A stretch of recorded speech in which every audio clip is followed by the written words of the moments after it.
Good morning, class. Today we will do a poem on the Grasshopper and the Cricket, composed by John Keats.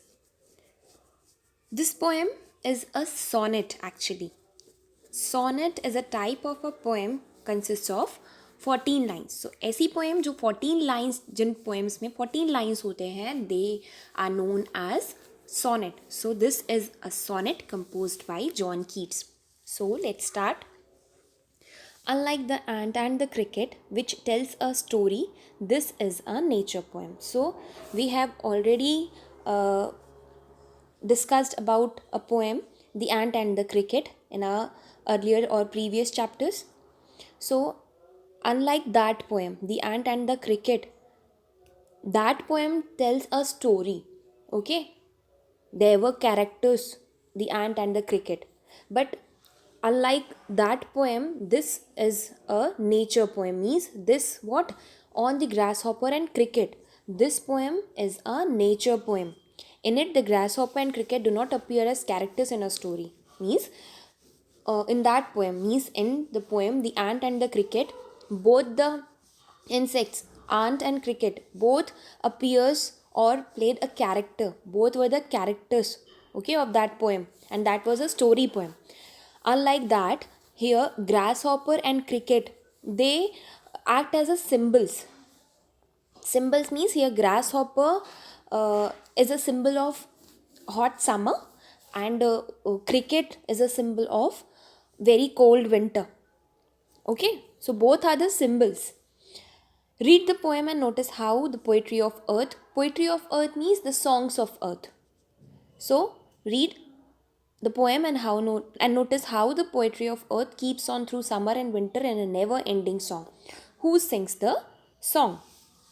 So as I said, the grasshopper and cricket is a nature poem, and here the grasshopper is a symbol of hot summer and cricket is of cold winter.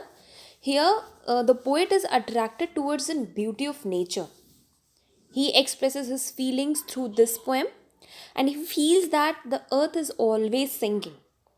During the summer season, the grasshopper sings songs, whereas during winters, the cricket expresses his pleasure by singing through the stones. So, the poetry of earth keeps on through summer and winter in a never ending song. Okay? So, let's start our poem. Here, there are two stanzas in this poem. First stanzas refer to the grasshopper, and the second stanzas refer to the cricket. So, as I given the introduction, I want to tell you one thing about the John Keats. Here, generally the poets are using spring season or the good weather to write their poetry, and they find the beauty in a good season. But Keat is different. Keat different hai. How he is different? He is different just because he finds beauty in all the seasons, including summer and winter. Means generally जो poets होते हैं वो एक अच्छे weather को pick करते हैं. उन्हें स्प्रिंग सीजन अच्छा लगता है, फ्लावर्स, इंसेक्ट्स, बर्ड्स सभी इंजॉय करते हैं. बट हियर कीट ने क्या किया है? कीट ने समर और विंटर में भी ब्यूटी ढूंढ ली है. उन्होंने ये देखा कि there are few creatures in this world who enjoyed the hot summer and cold winter also. Okay, so that's why here John Keats is different or slight different from other poets. So let's start. The poetry of earth is never dead. When all the birds are faint with the hot sun and hide in cooling trees, a voice will run from hedge to hedge about the new mown mead. So here faint means unconscious, and new moon means newly cut, and mead means meadow. So here the poet is saying that the poetry of earth, okay, or the music of earth is always alive, is never dead. Okay, during the summer when all birds become unconscious, faint means unconscious. So during the summer when all the birds get tired and becomes unconscious and take shelter under the shadow of tree, it is then that they stop singing the songs. So because of the hot summer, जितने भी birds हैं वो क्या करते हैं, वो कहीं ना कहीं शेड में बैठ जाते हैं, शेल्टर ले लेते हैं ट्री का, किसी कूल प्लेस पे जाके, और सॉन्ग्स जो होते हैं उनके रुक जाते हैं, they stop singing. Here the poet is talking about the birds. But a voice will run from hedge to hedge about the new moon met. So now the poet says that even then the song of nature can be heard. उसके बाद भी कुछ ऐसे voices हैं, कुछ ऐसे songs हैं जो हेज टू हेज मूव करते हैं. Okay, that is a grasshoppers. He takes the lead in the summer luxury he has never done with his delights, for when tired out with fun, he rests at ease beneath some pleasant weed. Weed means the wild plant जिनमें flowers नहीं होते हैं. Okay, so now the poet is saying that at that time when the birds stop singing, the grasshopper, which is an insect, so at that time the grasshopper sings song. Here it is written a voice will run. Whose voice will run? The voice of grasshopper, the song of grasshopper. So at that time the grasshopper sings songs, flying from one garden, hedge means garden, from one garden to another, and he leads the way and sings the everlasting songs of nature. Leads the way means here word is used now, that he takes the lead. Lead means in this world, in this universe, there are so many creatures who enjoyed the hot summer. So उन creatures को lead कौन करता है? This grasshopper. Okay, that's why here it is written that he takes the lead in summer luxuries. And this grasshopper enjoyed the hot summer. So he leads the way and sings the everlasting song of nature. During summer, he enjoys the pleasure of singing.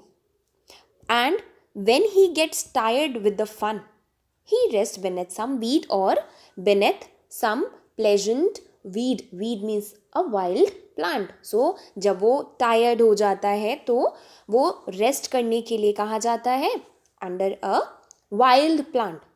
Okay. Now, let's move to the second stanza. The poetry of earth is ceasing never. On a lone winter evening when the frost has wrought a silence, from the stone there shrills the cricket's song, in warmth increasing ever, and seems to one in drowsiness have lost the grasshoppers among some grassy hills. So now here the poet is talking about the winter, the cold winter, and about the insect cricket. Okay, so now ceasing means stopping.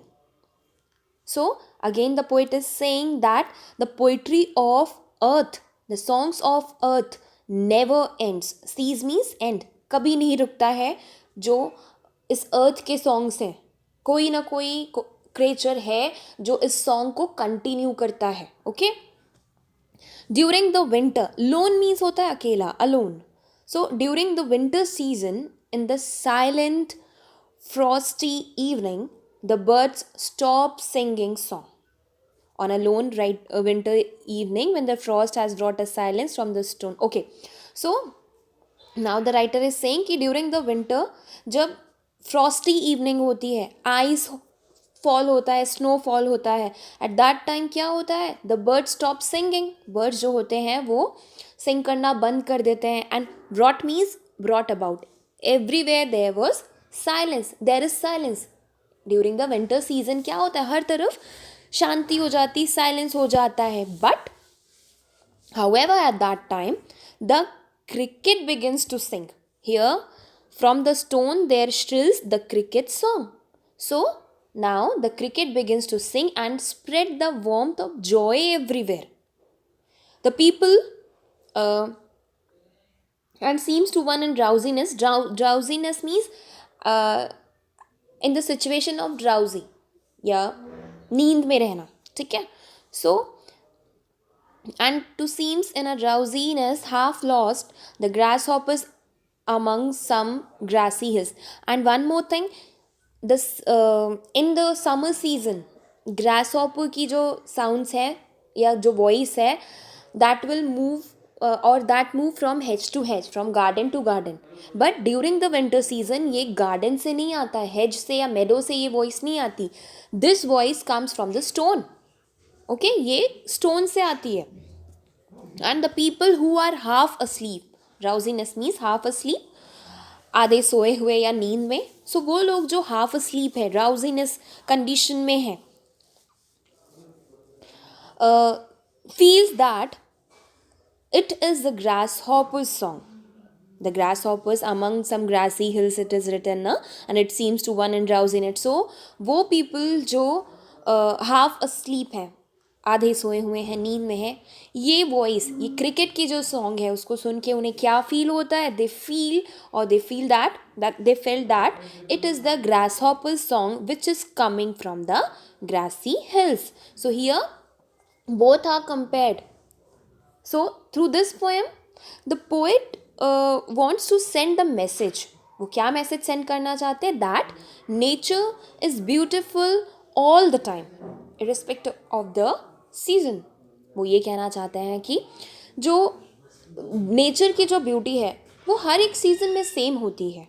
Okay, nature is beautiful every time irrespective of the season. Season matter नहीं करता है कि वो cold winter है या hot summer है. So in a similar way we should be joyful in our life.